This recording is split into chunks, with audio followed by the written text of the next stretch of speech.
América Latina obrera, América Latina. Bienvenidos y bienvenidas a La Hora de los Trabajadores en YouTube, el canal de la Central Bolivariana Socialista de Trabajadores.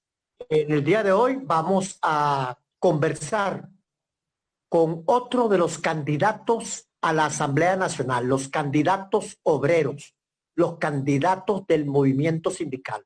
En esta oportunidad tenemos con nosotros a Rafael Chacón.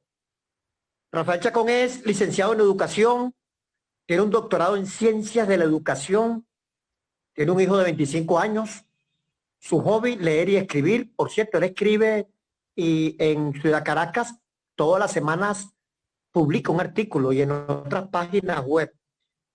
Pertenece al Sindicato de Profesores de la UNESCO, de la universidad, y es fundador de la Fuerza Bolivariana y fundador también de la Central Bolivariana Socialista, en el cual ocupa la responsabilidad de la formación de los trabajadores. Bienvenido, Chacón, a La Hora de los Trabajadores en YouTube. Gracias, Leonardo. Saludos a los usuarios y usuarias de este prestigioso programa La Hora de los Trabajadores. Bien, Chacón, estamos en un proceso electoral.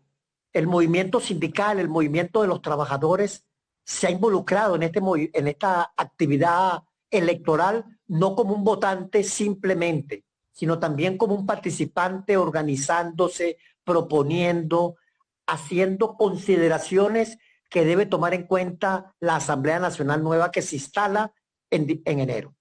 Cuéntanos de ese proceso. Tú como candidato que has ido a conversar con los trabajadores, ¿cómo está ese ánimo?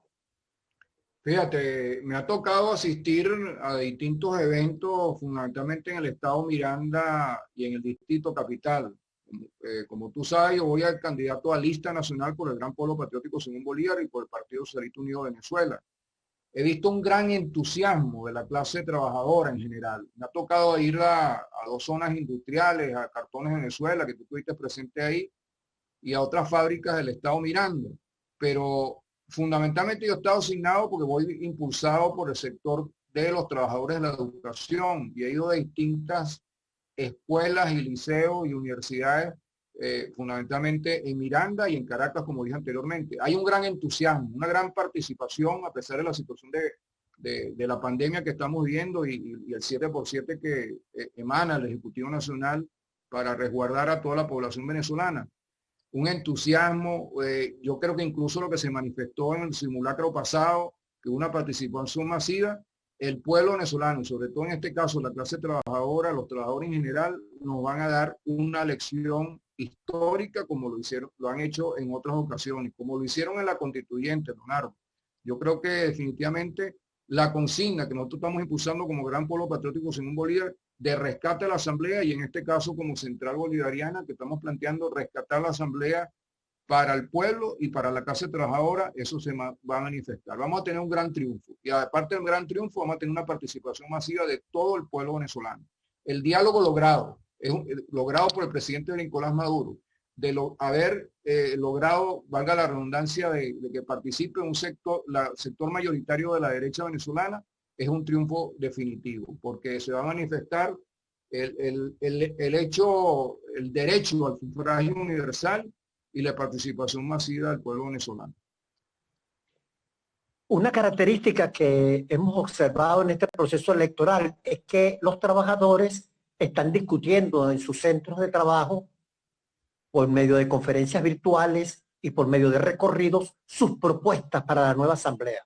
Porque vamos a recordar que no va a ser una simple asamblea donde ustedes van a ser unos diputados electos, sino van a ser unos diputados que tienen que expresar la voluntad de los trabajadores.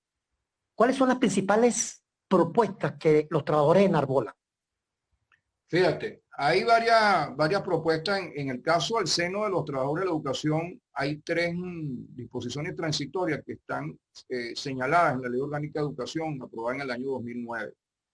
Y el conjunto de los trabajadores de educación plantean la necesidad de que se apruebe la ley del ejercicio de la profesión docente que tiene que ver con el subsistema de educación básica, que se apruebe una ley del subsistema de educación básica. Y tú que vienes del sector universitario, sabes que tenemos desde la década de los 70 una ley ya que caduca, que no se compagina con la Constitución de la República de Venezuela, que es la ley de universidades. Es en el campo educativo. Y también se está planteando la necesidad de desarrollar, insistir en el desarrollo de lo que es la educación pública gratuita. Cuando hablamos del desarrollo, es que se siga manteniendo la misma, que se incremente cada vez más el ingreso a la educación pública, como lo hemos venido durante el inicio de la revolución. O sea que venimos de una educación excluyente y ahora tenemos una educación inclusiva. Tanto que a nivel de su sistema de educación básica estamos llegando casi al 90% de la matrícula en ese sector, lo que es la educación primaria y educación media. Y en el subsistema de educación universitaria, como tú lo sabes, hasta no hace mucho estamos en el rango del 5º país del mundo con mayor matrícula estudiantil universitaria. Nosotros hemos creado 55 universidades. Es en el campo educativo. Nosotros tenemos que apuntar también, para cerrar la parte educativa, a una educación con carácter descolonizadora. Nosotros hemos vivido, Leonardo, 2 etapas de colonización. Por ejemplo, desde 1492, con la llegada de Colón, que se hizo un genocidio acá en nuestro país, y como decía Galeano, le mostraron la Biblia y el crucifijo a nuestras etnias indígenas, a nuestro pueblo indígena, y cerraron los ojos. Cuando abrieron los ojos se quedaron con la Biblia y el crucifijo y le expropiaron la tierra, sus riquezas a toda la población venezolana en ese entonces. Y ahora en esta etapa, de la época de la dictadura de Gómez para acá, toda la Cuarta República, estamos viviendo una etapa también de semicolonización. Venezuela se convirtió en una semicolonia al servicio, al dominio del imperio norteamericano.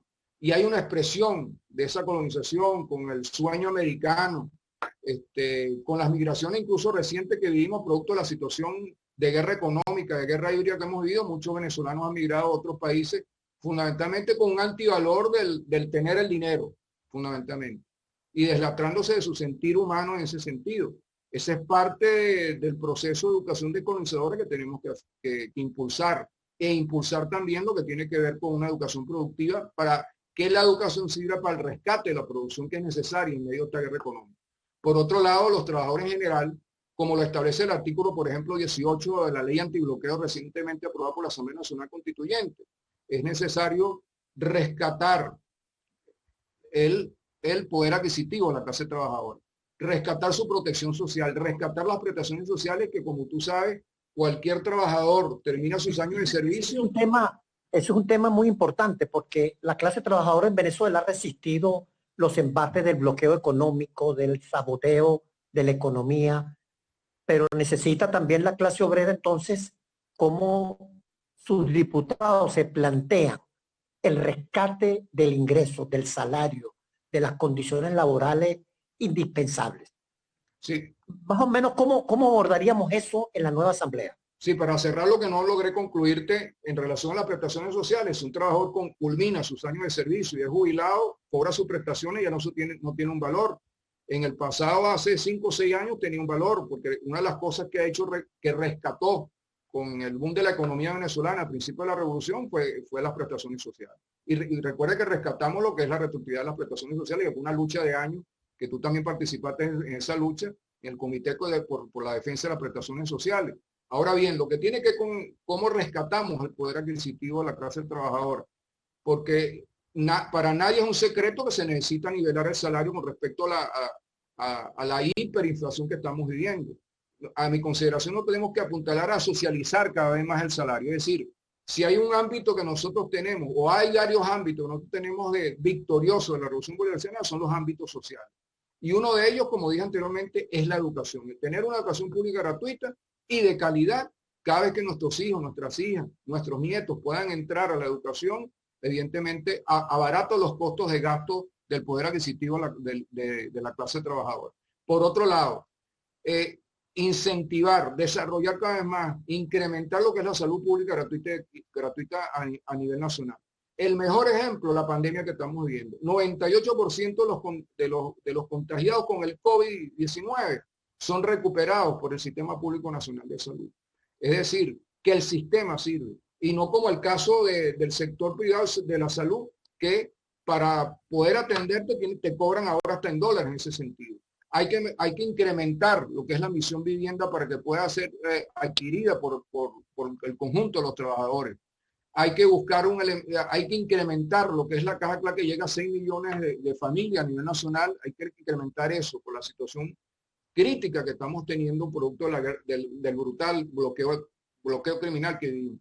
El problema incluso de la vestimenta, que podemos apuntalar a muchas cosas que están en las comisiones colectivas, Leonardo, como tú lo sabes, que hay cláusulas que tienen que ver con el problema del uniforme. Bueno, vamos a incentivar el problema del uniforme para que abarate el costo de lo que tiene que ver con la vivienda, el calzado, un conjunto de cosas. Es decir, el transporte, nosotros deberíamos nacionalizar el transporte ante una situación que tenemos un transporte que está en su mayoría privatizado a nivel nacional. Si nosotros logramos socializar el salario, permite en estos momentos tratar de nivelar un poco la situación del poder adquisitivo que está mermado, que está golpeado por el bloqueo criminal de la clase, hacia la clase trabajadora. Chacón, otra de las cosas importantes es que hay sectores que están interesados en desestabilizar el país y entonces llaman a la abstención, llaman a desconocer las elecciones. A ese grupo que por alguna causa ha escuchado esos mensajes, ¿qué le dirías tú? ¿Qué le dirías tú para la defensa de la patria? Sí, fíjate, en primer lugar ese grupo fue derrotado.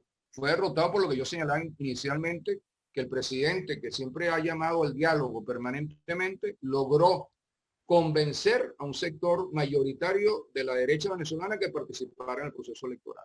Cosa importante. Es una gran victoria para todo el pueblo venezolano, para el gobierno nacional, para la revolución bolivariana en términos generales.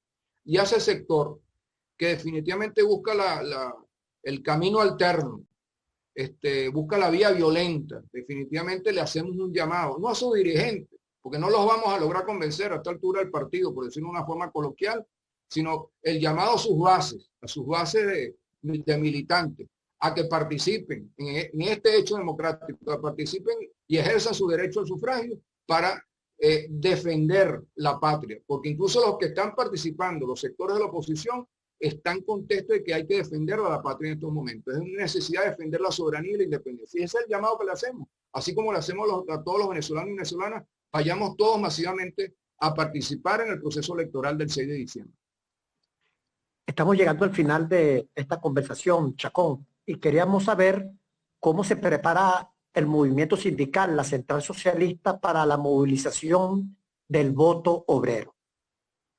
Bueno, efectivamente, nosotros hemos venido conformando comandos. Primero conformamos el Comando Nacional de Trabajadores y Trabajadoras a nivel nacional, el Comando Darío Villa de los Trabajadores y Trabajadoras. Y se ha conformado comandos regionales de la clase trabajadora. Y a su vez se han conformado comandos sectoriales.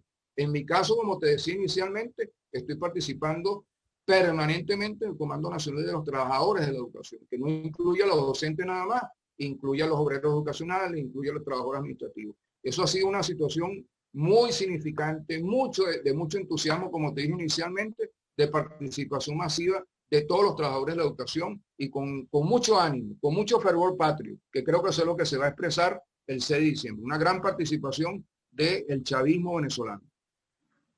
Bueno, muchas gracias, Chacón, por habernos concedido esta entrevista. Gracias a ti, Eduardo. Y te invito a que te suscribas al canal de la Central Bolivariana Socialista de Trabajadores, el canal en YouTube. Ahí vamos a tener ahora permanentemente conversaciones con todos los dirigentes sindicales. Bueno, seguro que llegamos al final. Sí. ¡Viva la patria! Chao, chao.